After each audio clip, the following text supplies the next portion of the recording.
Doy un saludo para todos mis hermanos en este día primero de abril, siendo miércoles, y deseando para todos la bendición santa y gloriosa de nuestro Señor Jesucristo. Es grato para mí dirigirme a todos ustedes, la Iglesia del Señor, y todos aquellos nuestros amigos que han de escuchar este bendito mensaje de la palabra del Señor. Y al Señor le damos la gloria porque nos permite predicar su santa palabra. Y quiero invitarles hoy, mis hermanos, hemos comenzado el estudio muy especial de esta maravillosa epístola del apóstol Pablo a los Filipenses. Y quiero invitarles a que vayamos a la santa palabra del Señor, a la Escritura, y vamos a tomar hoy el capítulo 1 y vamos a tomar los versículos 1 y 2 de Filipenses. Voy a hacerlo desde la Biblia Reina Valera 1960 y voy a leer para todos ustedes la santa palabra en el nombre del Padre, del Hijo y del Espíritu Santo. Amén. Pablo y Timoteo, siervos de Jesucristo, a todos los santos en Cristo Jesús que están en Filipos, con los obispos y diáconos. Gracia y paz a vosotros de Dios nuestro Padre y del Señor Jesucristo. Amén. Y antes de comenzar, quiero que nos encomendemos en las manos de nuestro bendito Salvador, pidiendo al Espíritu Santo que Él traiga a la luz el entendimiento y nos ayude a comprender la revelación de su palabra, previamente habiendo orado al Señor y habiéndole pedido que nos ayude para esta exposición. Yo voy a trazar esta palabra, mis hermanos. Hoy será la lección número 2 para usted que empiece a seguir conmigo estas lecciones, y voy a hacerlo de una manera expositiva, tomando palabra a palabra. Y dice entonces, para el día de hoy vamos a darle un título a esta exposición de la palabra, y es el saludo de Pablo. El saludo de Pablo no es un saludo común y corriente como los que nosotros podemos utilizar con otra persona. El saludo de Pablo contiene desde un principio la esencia de la carta, la esencia de la doctrina y la esencia de la fe. Por ello es importante mirarlo. Entonces voy a hacer una introducción a estos dos versículos, y es que Pablo encabeza la carta con un saludo que lleva motivos de por qué está escribiendo esta epístola y a quienes les está escribiendo. Él sabe que se está dirigiendo a una iglesia que ha mostrado servicio verdadero a Dios, expresado en el amor y en el cuidado por sus siervos y sus hermanos, y por ello en este saludo inicial Pablo se dirige en los mismos términos.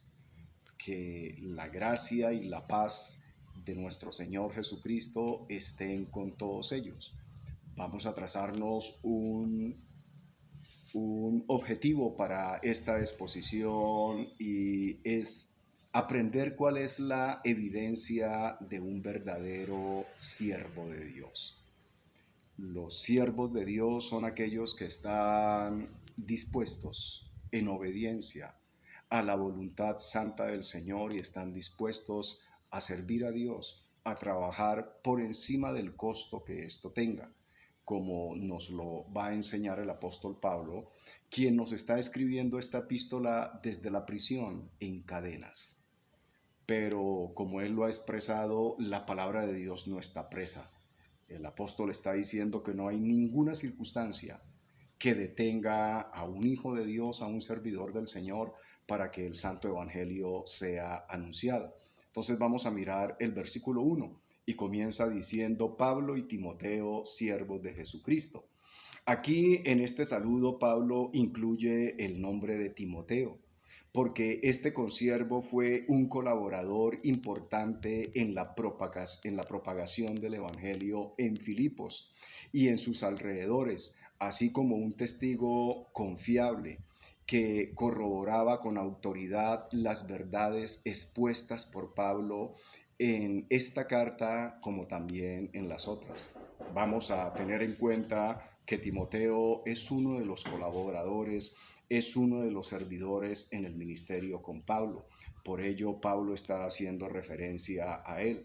Pablo se denota a sí mismo como siervo de Cristo por toda la historia de su vida en fidelidad y en su fe y devoción. Por ello, Él nos va a dejar ver qué es lo que es un siervo del Señor Jesucristo.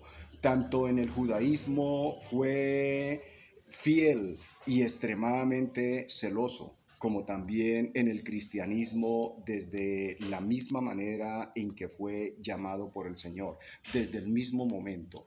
Pero en todos los casos, en todas las situaciones, Pablo fue fiel al Señor. Porque un siervo es un esclavo y alguien que permanece en fidelidad al Señor. En juntos casos, él ha sido un verdadero creyente y un fiel servidor. Aún escribiendo esta carta desde una prisión romana sin que su presidio afecte para nada su fe. La fidelidad es esa. La fidelidad de un siervo de Cristo es en cualquiera que sea la situación. Un siervo de Cristo no fue llamado al confort. Un siervo de Cristo no fue llamado a la comodidad. El mismo Señor Jesucristo no estuvo en ninguna comodidad. Él mismo expresaba que el Hijo del Hombre no tenía ni siquiera un lugar donde recostar su cabeza. El Hijo del Hombre vino para servir, no para ser servido, y nosotros los que somos servidores del Señor también venimos para servir. Acá la carta dice, y Timoteo, vamos a entender que Timoteo fue el hijo amado de Pablo en la fe. Esto es que cuando dice hijo amado, cuando estamos hablando de hijo amado, era hijo en la fe del Evangelio. Cuando el apóstol Pablo lo está determinando a Timoteo como un hijo, no lo está haciendo solamente en la parte sentimental, en la parte filial. Se está refiriendo como hijo amado es porque es una persona que abrazó el Evangelio. Es una persona que abrazó la misma genética de fe del apóstol Pablo y está viviendo el Evangelio con tal rigor, con tal dedicación y con tal vehemencia, tal cual como lo está haciendo el apóstol Pablo. Esto quiere decir vivir como si nosotros hubiéramos sido instruidos directamente por el Señor Jesucristo, así como lo fueron nuestros hermanos los apóstoles. Eso es la condición de ser un hijo. Entonces, vamos a entender también que Timoteo aparece acá, pero no porque él fuera el coautor de la carta, es decir, que hubiera sido una carta en asociación con el apóstol Pablo, pero es posible que él haya sido quien la escribió, es decir, a quien Pablo la dictó. Es una posibilidad y que él esté escribiendo la carta. Hay otra expresión acá muy importante y dice siervos. Entonces esto denota un esclavo dispuesto que por voluntad propia se mantenía ligado a su amo con fidelidad y lealtad.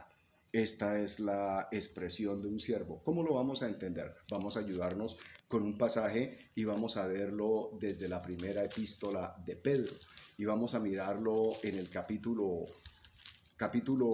1, en segunda de Pedro, perdón, capítulo 1, versículo 1, y dice de la siguiente manera: Simón Pedro, siervo y apóstol de Jesucristo, a los que habéis alcanzado por la justicia de nuestro Dios, salvación de Jesucristo, la justicia de Dios nuestro, Dios y Salvador, una fe igualmente preciosa que la nuestra.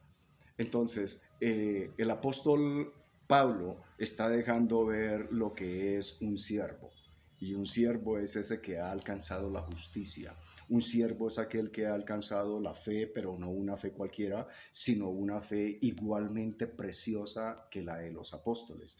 Y es siervo por cuanto es un servidor en la misma calidad y en la misma categoría del Señor Jesucristo, que vino a ser siervo de todos nosotros. Vemos en la Escritura al Señor Jesucristo como el siervo sufriente, como el siervo humilde, aquel que entregó su vida. Nosotros los servidores de Dios estamos llamados en la misma forma que nuestro Salvador Jesucristo, para nosotros también dar la vida por la iglesia del Señor. Sigue diciendo el versículo a todos los santos, y aquí cuando dice santos se trata de los creyentes en la iglesia de Filipos e incluye a los que dirigían la congregación. Aquí nos está dejando ver que están incluidos tanto los obispos como los ancianos. Pero cuando dice santos, vamos a mirar y ayudarnos con un pasaje desde Primera de Corintios, capítulo 1. Primera de Corintios,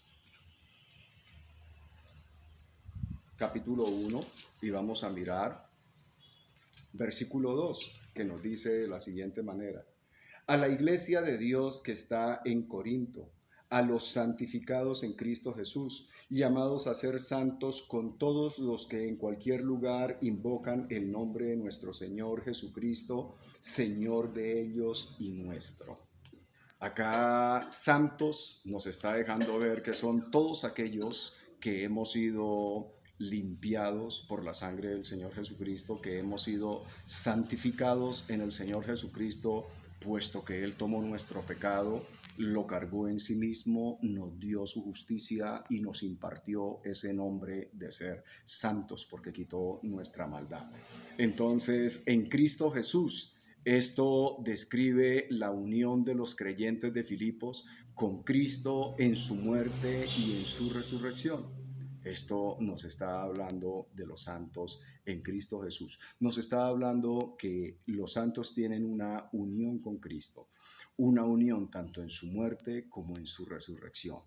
La gracia de nuestro Señor Jesucristo incluye también la muerte. Hemos recibido la salvación que nos da promesa de vida eterna, pero también debemos entender que somos llamados con el Señor Jesucristo a ser crucificados juntamente con Él. Esto quiere decir sufrir las penalidades del Evangelio. Es una falsedad con aquellos que hablan un evangelio de felicidad, un evangelio de dicha, un evangelio de promesas terrenales, de dinero, de viajes, de cosas aquí en la tierra. Esa no es la predicación de la Biblia. No está diciendo tampoco la palabra que el Señor no nos dé a nosotros bendiciones y que no nos dé privilegios. Por supuesto que Él lo hace, pero eso no es la prioridad del evangelio. Cuando nosotros somos uno en el Señor Jesucristo, con el Señor Jesucristo lo somos en su muerte. Es decir, aceptamos el costo del Evangelio, pero también lo somos de la resurrección. Esto quiere decir que por cuanto Cristo resucitó, nosotros también resucitaremos y seremos herederos y también seremos coherederos con el Señor Jesucristo. Quiere decir que recibiremos la recompensa conjunta con nuestro Señor Jesucristo. Y sigue diciendo a todos los obispos son los ancianos, los pastores o supervisores de la iglesia y los diáconos. Los diáconos son todos aquellos que sirven en la iglesia, que sirven al Señor, un trabajo de amor, un trabajo de servicio. Y el versículo 2 termina diciendo gracia y paz a vosotros. Entonces, este es el saludo que siempre va a utilizar el apóstol Pablo, que nos recuerda a todos los creyentes la relación con Dios mediante la muerte del Señor Jesucristo, quien quitó el abismo de separación y nos reconcilió con su Padre. Recordemos que el pecado nos tenía en un pleito con Dios. Estábamos enemistados, pero la muerte del Señor Jesucristo quitó ese hueco, ese vacío, ese abismo y nos reconcilió con el Señor.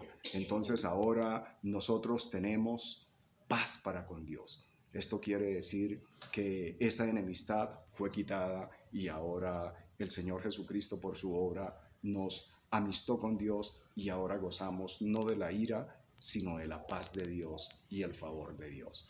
Qué maravilloso el Señor, y creo que nos vamos a deleitar mucho en esta epístola. Oremos por favor al Señor.